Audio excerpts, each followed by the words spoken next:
बुरा ना मानना। पैसा खूब हो जाए पर किडनी खराब हो जाए तो बताओ पैसा किसी काम का है? बोलिए बोलिए। आदमी पे हमें बड़ी हंसी आती है, वो 24 घंटा ड्यूटी करके मेहनत करके पैसा कमाता है और 20 साल बाद तबीयत खराब कर लेता तो वही पैसा पे बीमारी में लगाता है। और बताओ आदमी समझता हम बहुत होशियार है, हलुआ के होशियार हो। अरे ये होशियारी थोड़ी है, सब स्वाहा हो जाएगा। इसलिए बुरा ना मानना। भैया एक बात बताओ, डीजल वाली कार होवे तो क्या उसमें तुम पेट्रोल डलवा सकते हो? बोलो हाँ या ना। उसमें मिट्टी का तेल केरोसिन डलवा सकते हो क्या? डीजल की गाड़ी में मिट्टी का तेल केरोसिन डलवा दोगे, इंजन बैठ जाएगा। उसी प्रकार ये जिंदगी भी सात्विकता की है, ये जिंदगी भी भजन की है। अगर इसमें तुम उपद्रव करोगे तो ये भ्रष्ट हो जाएगी, इंजन जल्दी खराब हो जाएगा। इसलिए एक गांठ बांध लो, इस जिंदगी से भगवान का भजन करो। किसका भजन करो? बोलो। अब दूसरा प्रश्न आज का। महाराज आपने कह तो दिया कि प्रभु से मत चाहो, प्रभु को चाहो, पर प्रभु मिलेंगे कैसे? एक बार हम दिल्ली आ रहे थे, दिल्ली हवाई जहाज में बैठे थे, पर हवाई जहाज 1 घंटा ऊपर ही उड़ती रही। तो हमने पायलट से पूछा, भैया क्या बात है, नीचे दिल्ली दिख रही हो, तू नीचे नहीं उतार रहा, ऊपर ही ऊपर घुमा रहा ठटरी के बरे, नीचे उतार, काऊ के मकान पे धर दे पर उतार नीचे। 1 घंटा से ऊपर ही ऊपर हन्न हन्न कर रहा है, दिमाग खराब हो रहा है, हमको भूख और ऊपर से लगी। बोला महाराज नीचे रनवे बिजी है, बहुत भीड़ है, रनवे खाली होगा तभी लैंड हो पाएगी। हमारे मन में एक बढ़िया बात आ गई। हम कहा क्या गजब की बात बोली, नीचे बिजी है, जगह बढ़िया अपने लायक दिखेगी तभी गाड़ी हवाई जहाज चील गाड़ी उतरेगी। उसी प्रकार परमात्मा भी ऊपर ही ऊपर चक्कर काट रहा। कोई कौशल्या जैसी माता मिल जाए तो भगवान आज भी प्रकट होने के लिए तैयार है। भगवान आज भी प्रकट होने को तैयार है, पर कौशल्या जैसी कोई माता मिल। एक बहन जी हमें मिली मेरठ की, बोले महाराज हमारो ब्याह नहीं भाव, आशीर्वाद दो। हमने कहा कल्याण हो तो जल्दी ब्याह हो जाए। नहीं नहीं महाराज ऐसो आशीर्वाद दो राम जैसो पति मिले। हमने कहा तू सीता तो बन जा, अब पहले तू सीता बन जा, तू बनी फिर रही है। आजकल मेरठ को ब्लू वाला ड्राम बहुत फेमस है भैया। आजकल मेरठ को वो नीलो वालो ड्राम भारी फेमस है। पति सदमा में है। हमारे घर के बगल में एक पड़ोसी रहते हैं, उनने तो नीले ड्राम ही बेच दे। हमने पूछी क्या बात है? बोले गुरुजी तुम जा कहाँ रहे? हम कहा मेरठ जा रहे। बोले संभल के रहियो, वो घर में रुकियो जोन में नीलो ड्राम। भैया कह रहे हैं भगवान करें सबको भगवान सद्बुद्धि दे, हम और अपन को क्या लेना देना। हाँ तो बोली महाराज आशीर्वाद दो राम जैसो पति मिले। हम कहा तू सीता तो बन जा। पति राम जैसा चाहिए पर खुद सीता नहीं बनना चाहते। पुरुषों को पत्नी सीता जैसी चाहिए पर खुद राम नहीं बनना चाहते। कुछ लोगों को हनुमान जी चाहिए पर स्वयं हनुमान जी का भक्त नहीं बनना चाहते। मेरे पागलों राम मिलने को तैयार हैं, बस कोई माता कौशल्या बनने को तैयार हो जाए। राम प्रकट होने को तैयार हैं, कौशल्या बनने को कोई तैयार हो जावे। उसी प्रकार वीर बजरंग बली मिलने को तैयार हैं, बस कोई मोहनदास बाबा, कोई सन्यासी बाबा, कोई नीम करोली वाले बाबा, कोई देवराहा वाले बाबा जैसा बनना तैयार हो जावे तो आज भी बजरंग बली मिलने को तैयार हैं। बोलो सीताराम। अच्छा सालासर हनुमान जी के बारे में कौन कौन जानता है? हाथ उठाओ, हाथ नीचे करो। जो सालासर को जानते होंगे वहां पर एक जय बोली जाती, जैसे हमारे बागेश्वर धाम में सन्यासी बाबा की जय बोली जाती, ऐसे ही सालासर राजस्थान में मोहनदास बाबा की जय बोली जाती। आहा ये और कोई नहीं है, हनुमान जी के भगत हैं जिन्होंने हनुमान जी को प्रकट किया। अपनी बहन के यहां रहते थे श्री मोहन बाबा, बिल्कुल सांची घटना बता रहे, देखना हनुमान जी कैसे मिलते हैं, उत्तर मिल जाएगा प्रश्न का। अपनी बहन के घर पर रहते थे, खेती किसानी का काम सो खेती करते थे, हल जोतते थे। पुराना जमाना, ट्रैक्टर तो थे नहीं, अब हो गए ट्रैक्टर, तो हल जोता करते थे। गर्मी का महीना देखो, जिंदगी कैसे होनी चाहिए जरा सीखो। खेत की जुताई करते जा रहे, गाना नहीं गा रहे, और क्या गा रहे? सीताराम हनुमान, सीताराम हनुमान, सीताराम हनुमान, सीताराम हनुमान। लो, काम का काम, हनुमान जी का नाम और भजन का भजन। हम लोग भी ऐसा कर सकते हैं। गाड़ी चलाएं तो कीर्तन गा लिया करो।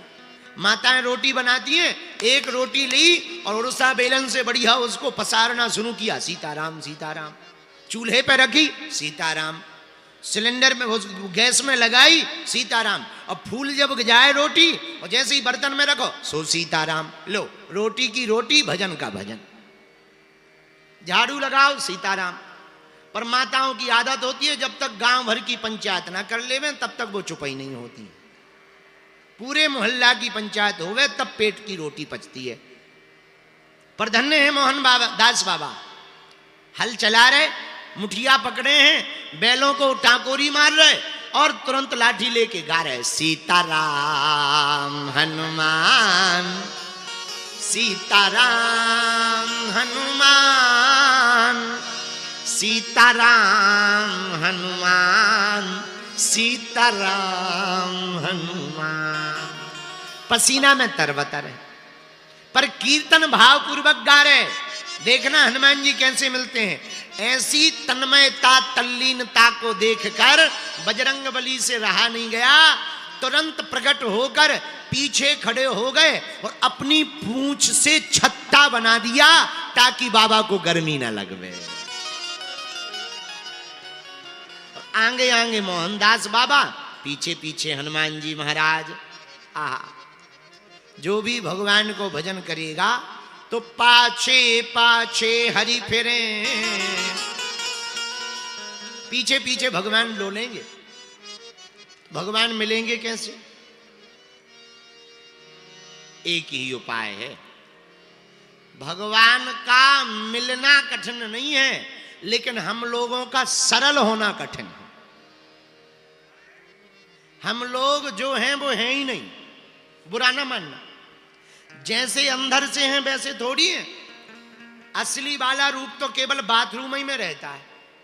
जब कोई ना हो तब वो शीशा में ऐसे ऐसे घुमाता रहता, आंखें कभी बाल गलेगा कभी। हाँ, अकेले में देखो असली आदमी रहता है। जहां 2-3 आदमी आ जाएं सोई नकली चेहरा लगा लेता है। और आधे से ज्यादा आदमी इसी बात में हैरान है, टेंशन में, कि पोल ना खुल जाए।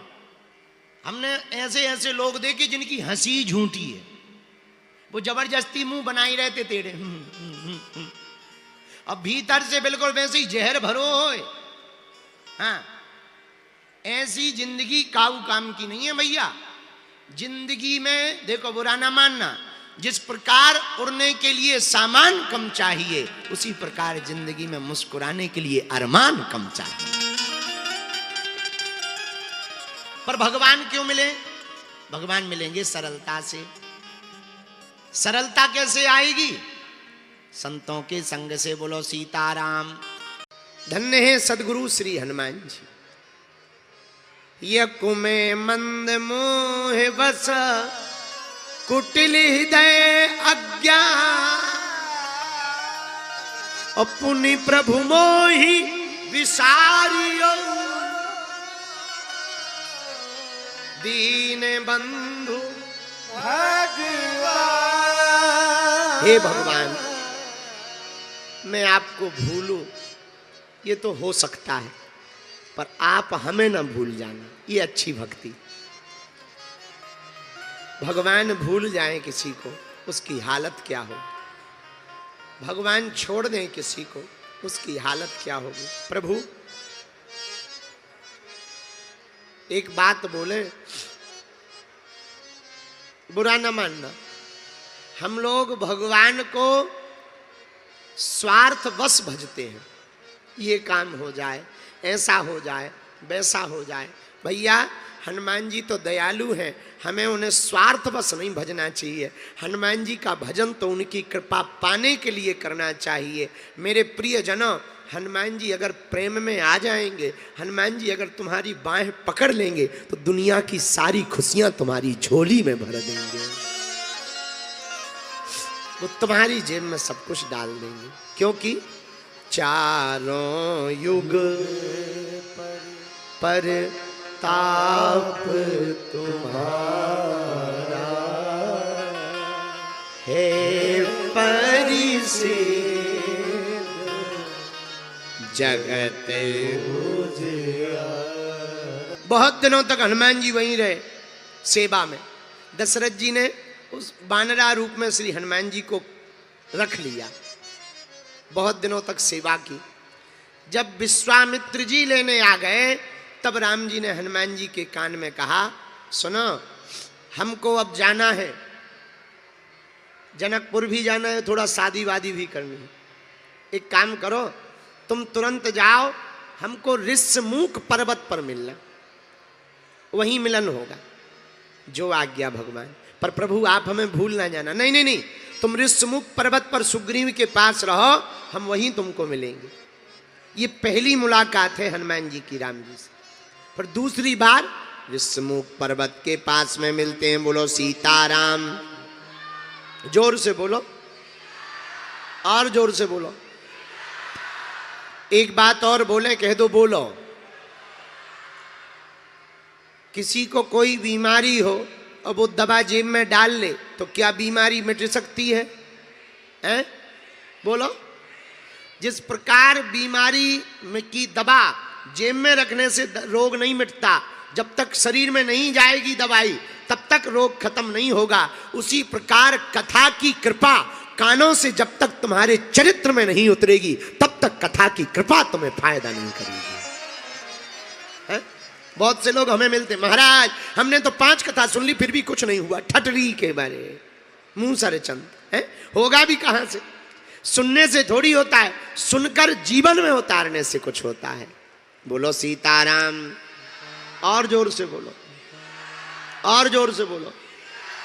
लेकिन कई बार ना हम लोग अधर्म को भी धर्म मान लेते हैं। एक आदमी हमें मिला, हमने पूछा और बताओ तुमने कभी कोई पुण्य का काम किया? बोले किया। हमने कहा क्या किया? बोले एक बूढ़ी माताजी चली जा रही थी, बोले भैया घर हमें पहुंचना है, कितनी देर में पहुंचेंगे? तो उस व्यक्ति ने बताया माताजी 10 मिनट में पहुंचोगी। तो वो बूढ़ी माताजी बोली थोड़ा जल्दी जाना है, कोई शॉर्ट का रास्ता है? तो आदमी बोला माताजी शॉर्ट का रास्ता नहीं है पर जल्दी पहुंचा देंगे। बोले कैसे? तो बोले महाराज हमने 5 मिनट में पहुंचा दिया। हमने कहा कैसे? गाड़ी से? गाड़ी दी होगी। अरे बोले नहीं। हमने कहा फिर कैसे? बोले हमने एक कुत्ता पीछे लगा दिया। बोले हमने कुत्ता पीछे लगा दिया। 5 मिनट में माताजी घर पहुंच गई। और हमने कहा कि इसे क्या कहते? बोले ये परोपकार है। बाद में पता लगा वो आदमी भी मेरठ का ही था। बताओ, ऐसे भी परोपकारी होते हैं, ऐसे परोपकारी होते हैं। बताओ, इसको भी परोपकार। एक और हमें माताजी मिली, एक गुरुजी थे। गुरुजी अपने चेलों से बोले चेलो परोपकार करना चाहिए, परोपकार से पुण्य मिलता है, दूसरों का भला करने से पुण्य मिलता है। और सुनो, परोपकार में गालियां भी मिले तब भी खा लेनी चाहिए। दूसरे दिन सब चेला वापस आए, 3 चेले थे गुरु के। गुरुजी ने पूछा क्यों, तुमने दिन भर में कोई परोपकार किया? बोले गुरुजी किया। क्या? बोले महाराज गुरुजी हमने एक बूढ़े आदमी को सड़क पार करवाई। बहुत बढ़िया, बहुत बढ़िया। दूसरे से पूछा तुमने परोपकार किया? बोले हाँ मैं गुरुजी हमने भी किया। क्या किया तुमने परोपकार? गुरुजी हमने भी उसी बूढ़े आदमी को सड़क पार करवाई। गुरुजी ने सोचा शायद सामान ज्यादा रहा होगा तो एक ने सामान पकड़ा होगा, एक ने हाथ पकड़ा होगा। तीसरे से पूछा क्यों तुमने कोई कल परोपकार किया? जी गुरुजी। क्या? हमने भी उसी बूढ़े आदमी को सड़क पार करवाई। अब गुरुजी का दिमाग खराब, भाई आदमी बूढ़ा तो एक था पर 3 लोग क्यों? बोले गुरुजी दरअसल वो सड़क पार करना नहीं चाह रहा था और हमें परोपकार करना था। गुरुजी बोले फिर? बोले फिर क्या? एक ने सामान पकड़ा, एक ने हाथ पकड़ा, एक ने पैर पकड़ा। तो गुरुजी बोले वो तुम्हें गाली नहीं बक रहा था, उल्टा सीधा। बोले वाह गुरुजी, आपने ही तो कहा परोपकार में कोई गालियां भी दे तो सुन लेना चाहिए। बताओ, इसको भी लोग परोपकार कहते हैं।